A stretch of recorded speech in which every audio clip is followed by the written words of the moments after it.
Quel bilan pour cette première année des ETF crypto lancés aux États-Unis, acceptés par la SEC aux États-Unis il y a à peu près un an, en début d'année 2024? Voilà la question qui va nous animer aujourd'hui dans l'écho des cryptos. Et pour en parler, nous avons le plaisir de recevoir sur le plateau de Smart Patrimoine Antoine Fraisse-Soulier. Bonjour Antoine Fraisse-Soulier. Bonjour Nicolas. Vous êtes responsable de l'analyse des marchés chez eToro. Et alors je le disais en introduction, il y a un an, on a vu cette possibilité pour les ETF crypto d'être lancés. Et on a vu d'ailleurs un certain nombre de grands noms de la finance traditionnelle lancer leurs ETF crypto. Janvier, février même 2025. Quel bilan peut-on tirer de cette première année? D'abord peut-être en tant que l'appétence des investisseurs et puis peut-être en volume ou en valeur également. Oui, alors effectivement, donc c'était janvier 2024 comme vous l'avez dit. On a eu le lancement des premiers ETF crypto aux États-Unis. Il faut bien faire la différence.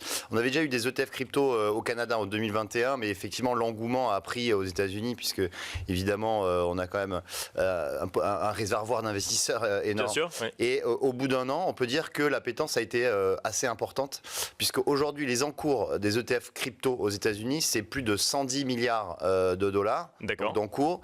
Et le premier ETF crypto, c'est l'ETF de BlackRock, l'iShares, donc Bitcoin. C'est 56 milliards d'encours. Donc ça, BlackRock a à peu près la moitié des encours des ETF crypto. Ensuite, on va retrouver Fidelity qui est le numéro 2 à 20 milliards et Grayscale aussi qui est à 20 milliards. Voilà. Mais en tout, il y a 11 émetteurs d'ETF Bitcoin et on peut dire que c'est un franc succès. Alors, pour plusieurs raisons évidemment, mais l'engouement est bel et bien là, oui.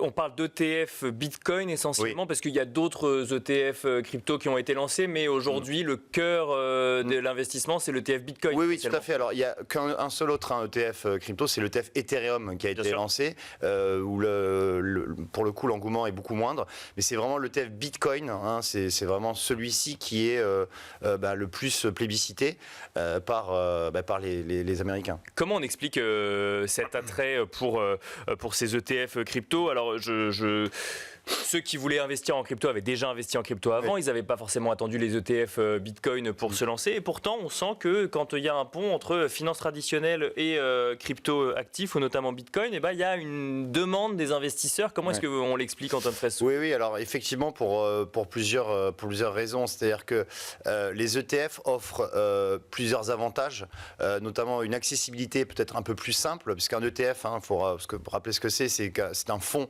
indiciel coté. Donc, c'est une cotation comme une action un peu, donc c'est assez simple à acheter, contrairement à une crypto, il faut aller sur une blockchain ou un broker un petit peu compliqué pour le commun des mortels. Bien sûr. Ensuite, il y a la sécurité. Effectivement, lorsque vous achetez un ETF, c'est un marché régulier, réglementé, et vous n'avez pas besoin de stocker vos cryptos sur une clé privée ou vous pouvez avoir wallet. Voilà le fameux wallet qui peut être donc numérique ou en physique. Mais si vous perdez par exemple cette clé où on vous vole vos données, eh bien vous n'avez plus vos cryptos. Là, pour le coup, vous avez l'ETF qui est sur un marché sécurisé. Il y a le côté effectivement réglementé qui rassure, parce que c'est... D'accord, oui. Et puis... Parce que c'est un produit financier réglementé, effectivement, même s'il est adossé à Bitcoin derrière. Tout à fait.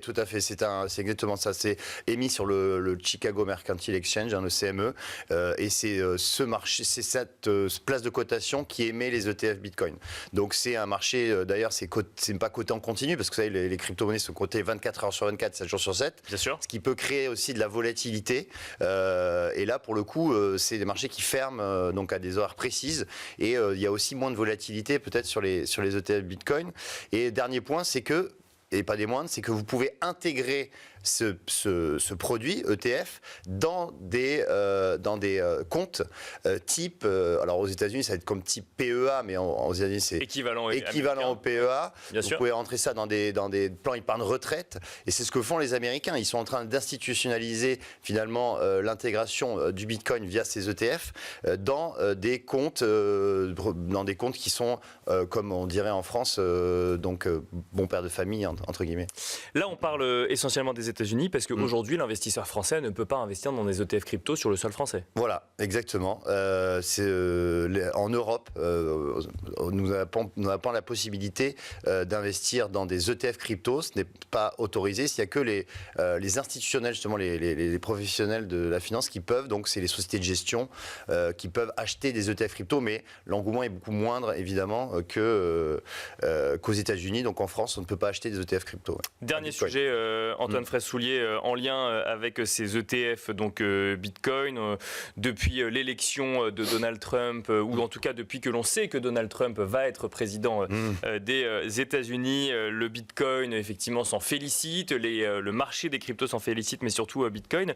Comment investir en 2025 mettons en 2025 via des ETF Bitcoin dans un contexte effectivement peut-être un peu plus porteur aux États-Unis pour le marché crypto? Alors, c'est vrai que quand on regarde l'évolution du cours du Bitcoin, on a quand même une évolution qui est assez impressionnante puisque le Bitcoin valait encore 25 000 $ début janvier 2024, il y a un an, et ça vaut 100 000. Donc, c'est quand même une performance qui est assez impressionnante. En un an, ouais. En un an. Et qu'est-ce qui pourrait finalement augmenter, faire poursuivre cette trajectoire de hausse, c'est que effectivement le prochain step, c'est dont on parle, c'est que le Bitcoin devient une réserve nationale de valeur aux États-Unis, c'est-à-dire que potentiellement, par exemple, la Réserve fédérale américaine ou le Trésor pourrait acheter du Bitcoin pour les mettre dans ses réserves. Donc on se demande comment ils pourraient émettre de la dette, par exemple, ou vendre des réserves stratégiques d'or. Donc ça, c'est en pourparlers. Et ça, c'est plausible. Ça, c'est tout à fait plausible. Avec Donald Trump au pouvoir, il a nommé une task force d'ailleurs pour arriver à ces fins-là. Donc ça va prendre probablement du temps, évidemment, mais on pourrait arriver à cela. Donc effectivement, si ça c'est voté, ça pourrait permettre au Bitcoin de poursuivre sa trajectoire à la hausse. Dans un pays qui n'était pas si enclin aux crypto-monnaies que ça il y a encore un an ou deux, donc ça fait un changement un petit peu de paradigme. Même il y a encore 3 mois. Il y a encore 3 mois, mais effectivement, non, on voit que d'ailleurs le changement, c'est le président de la SEC, c'est le gendarme de la bourse américain, et a démissionné, et finalement c'est un pro-crypto, Paul Atkins, qui est de nouveau président de la SEC. Donc on voit que les choses bougent au plus haut niveau. Merci beaucoup Antoine Fraisse-Soulier de nous avoir accompagnés dans la première partie de Smart Patrimoine. Je rappelle que vous êtes responsable de l'analyse des marchés chez eToro. Merci beaucoup. Merci. Et quant à nous, on se retrouve tout de suite dans Enjeu Patrimoine.